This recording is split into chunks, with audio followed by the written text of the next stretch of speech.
दोस्तों, हिंदू ग्रंथों में ये बताया गया है कि जब जब धरती पर पाप और अधर्म बढ़ता है, तब भगवान विष्णु किसी न किसी रूप में अवतार लेते हैं और पापियों का विनाश करते हैं। नरसिंह, राम और कृष्ण अवतार इस बात के सबूत हैं। हमारे शास्त्रों में विष्णु जी के 10 अवतारों का वर्णन मिलता है, जिसमें से वो अब तक 9 अवतार ले चुके हैं। लेकिन कलयुग में भगवान विष्णु का आखिरी अवतार अभी होना बाकी है। ऐसा माना जाता है कि जब कलयुग अपने चरम पर पहुंच जाएगा, तब विष्णु जी कल की अवतार लेंगे और कलयुग का अंत करेंगे। कल की अवतार आज भी लोगों के लिए रहस्य बना हुआ है। हर किसी की ये जानने की इच्छा होती है कि भगवान विष्णु कल की अवतार आखिर कब लेंगे, कहाँ लेंगे, उनका स्वरूप कैसा होगा और वाहन क्या होगा। ऐसे कई तमाम सवालों के जवाब भगवद गीता में मौजूद हैं। आज हम आपको कल के अवतार के रहस्यों के बारे में इस वीडियो में जानकारी देने जा रहे हैं। भगवद गीता में श्री कृष्ण ने कहा है, जब जब अधर्म बढ़ता है, तब तब धर्म के लिए वो अवतार लेते हैं। श्रीमद् भगवत पुराण के 12वें स्कंद में वर्णित है कि भगवान विष्णु का कल की अवतार कलयुग के अंत में और सतयुग के संधि काल में होगा। धार्मिक शास्त्रों के अनुसार भगवान राम और श्री कृष्ण का अवतार भी अपने अपने युगों के अंत में हुआ था। जब कलयुग का अंत आ जाएगा, तब भगवान कल की जन्म लेंगे। हमारे ग्रंथों में कल की अवतार से संबंधित श्लोक का वर्णन किया गया है, जो बताता है कि कलयुग में भगवान का कल की अवतार कहाँ और कब होगा, और उनके पिता के बारे में भी बताया गया है। संभल ग्राम मुखस्य ब्राह्मणस्य महात्मनः भवेन विष्णु यशसः कल्कि प्रादुर्भविष्यति। यानी कि संभल गांव में विष्णु यश नामक श्रेष्ठ ब्राह्मण के बेटे के रूप में भगवान कल्कि का जन्म होगा। ये देवदत्त नामक घोड़े पर बैठकर अपनी तलवार से दुष्टों का नाश करेंगे। तभी सतयुग आरंभ होगा। इस अवतार को निष्कलंक अवतार के नाम से भी जाना जाएगा। उनकी माता का नाम सुमति होगा। इनके 3 बड़े भाई भी होंगे, जो सुमंत, प्राज्ञ और कवि के नाम से जाने जाएंगे। याज्ञवल्क्य जी इनके पुरोहित होंगे और भगवान परशुराम इनके गुरु होंगे, जो उन्हें युद्ध कला सिखाएंगे। भगवान कल्कि जी की 2 पत्नियां होंगी, लक्ष्मी रूपी पद्मा और वैष्णवी रूपी रमा। इनके पुत्र जय, विजय, मेघमाल और बलाहक होंगे। पुराणों के अनुसार कलयुग के अंत में भगवान का राज्य स्थापित होगा। जिस प्रकार त्रेता युग में रावण अधर्मी था, द्वापर युग में कंस अधर्मी था, कलयुग में वो कौन अधर्मी होगा जो इन सब से भी ज्यादा ताकतवर होगा।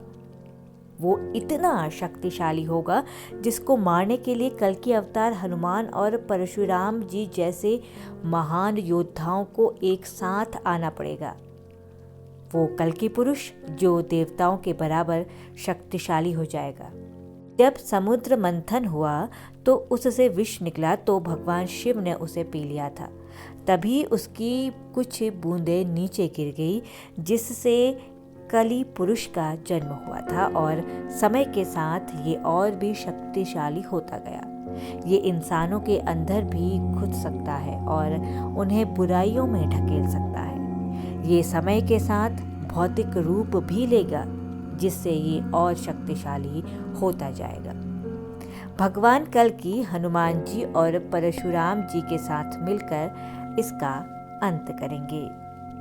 आज हम आपको कल्कि अवतार और माता वैष्णव देवी के रहस्य के बारे में भी बताते हैं। जब माता अपने घर को त्याग कर बाहर तपस्या करना शुरू कर देती हैं, तो एक दिन माता समुद्र किनारे तपस्या कर रही थी।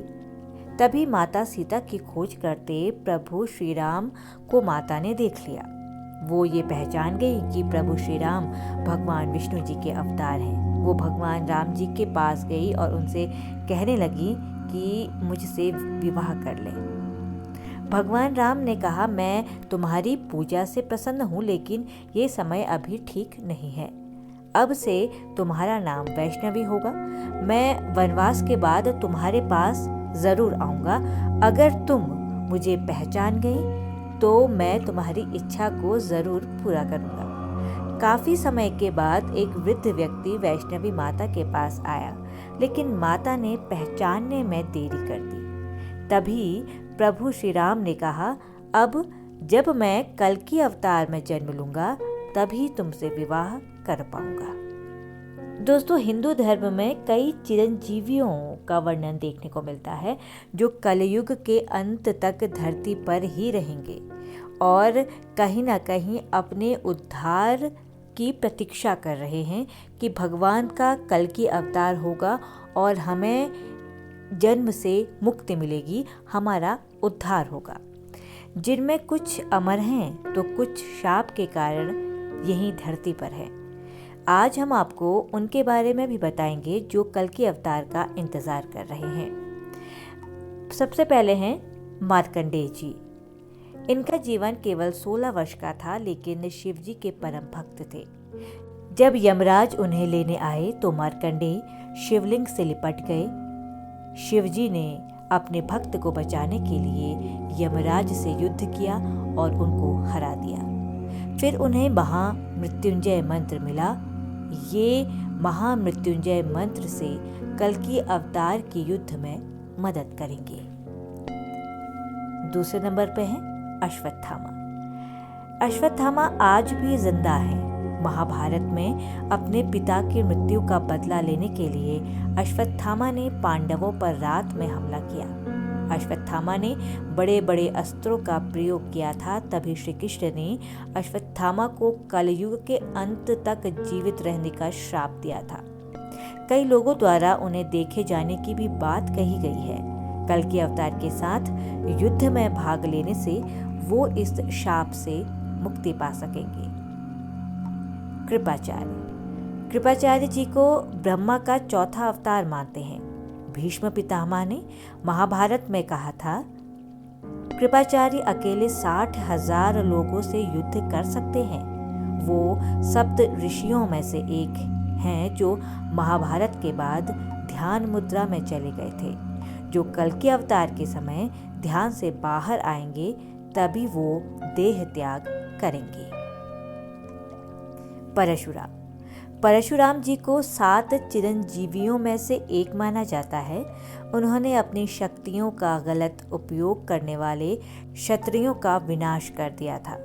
इनके पास एक कुल्हाड़ी इनका मुख्य हथियार थी। भविष्य पुराण के अनुसार परशुराम कल्कि अवतार के गुरु होंगे। और अब हैं हनुमान जी। हनुमान जी रामायण काल के वो चिरंजीवी हैं जिन्हें सबसे ज़्यादा शक्तिशाली योद्धा कहा जाता है। रामायण में भी उन्होंने अपनी पूरी शक्ति का इस्तेमाल नहीं किया था। आखिरी बार वो महाभारत युद्ध में अर्जुन के रथ का ध्वज बने हुए थे। भविष्य पुराण के अनुसार वो कल्कि अवतार के गुरु भी बनेंगे और उनका साथ भी देंगे। वो भगवान शिव के रुद्र अवतार हैं। उनकी शक्ति कल्कि अवतार के युद्ध में खुलकर बाहर आएगी, जिससे तीनों लोग हिल जाएंगे।